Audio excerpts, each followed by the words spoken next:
Let me start with a bold statement. Angular just introduced the simplest, most intuitive way to build forms since the framework was created, and most developers don't yet realize what signal forms actually unlock. Hey there, I'm Brian Treese, Angular developer, educator, and creator of weekly tutorials on modern Angular.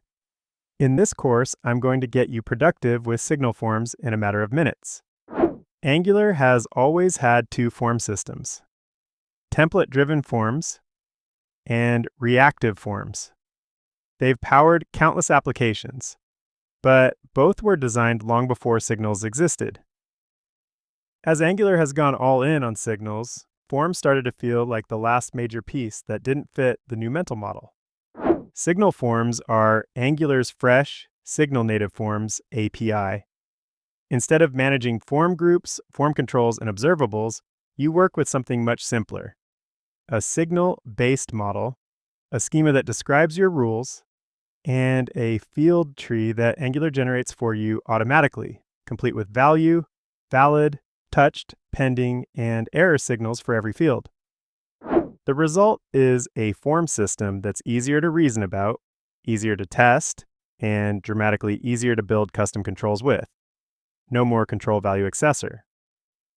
Validation becomes declarative, data updates become automatic, and your form state is literally just signals. So now that you know what signal forms are and why Angular built them, let's jump in and create your first form. You'll see just how simple this new approach really is. Now that you have an understanding of what signal forms are, it's time to build your first form. This form will be intentionally simple, but it will show you the entire mental model working together: a form model signal, a signal-based field tree, and FormField template bindings. When creating forms in Angular, we normally need a data model. Here, we have an interface for our form. Right now, our form uses a form control from the reactive forms module for the username control. In signal forms, your model is just a writable signal that represents your actual data. So we can remove the form control from the mix.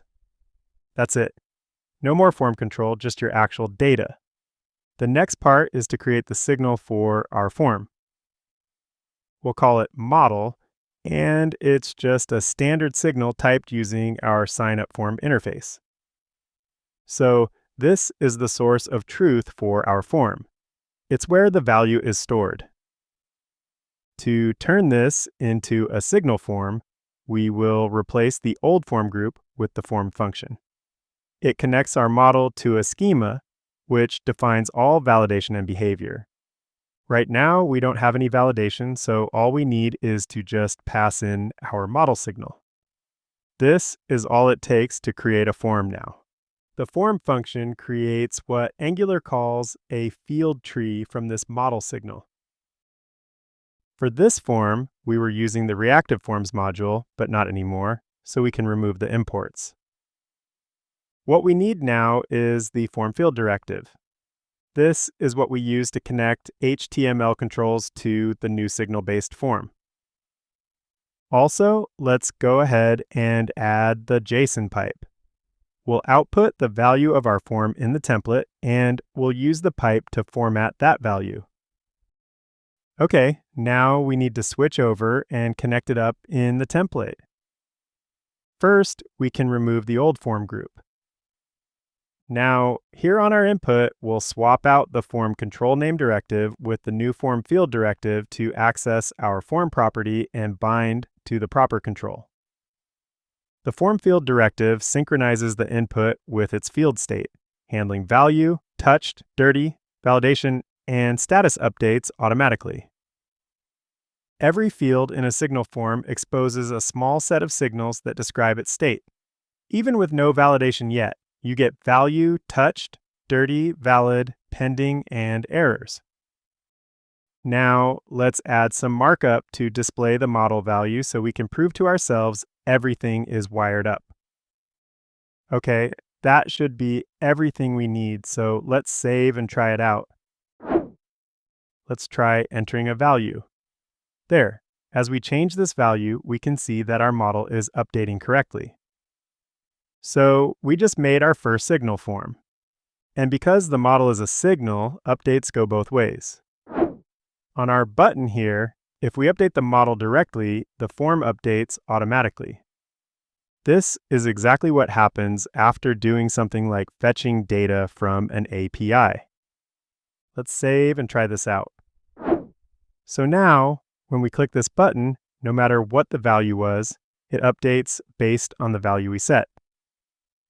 Signal forms also handle nested objects naturally. Let's change the interface so that a profile object now wraps the username. Then we need to change our model to use a nested profile object too. And then, in the template, we need to update how we access the control. If your model contains nested data, the field tree mirrors that structure automatically. We also need to update how we're setting the username on the button. Okay, let's save and check this out. Nice. Now we can see that our form model has a nested structure. And as we update the value, everything changes accordingly. Okay, that's your first signal form. With just a model signal and the FormField directive, you get a fully reactive signal native form. Next, we'll start layering in validation using the schema structure. And that's where this new system really starts to shine.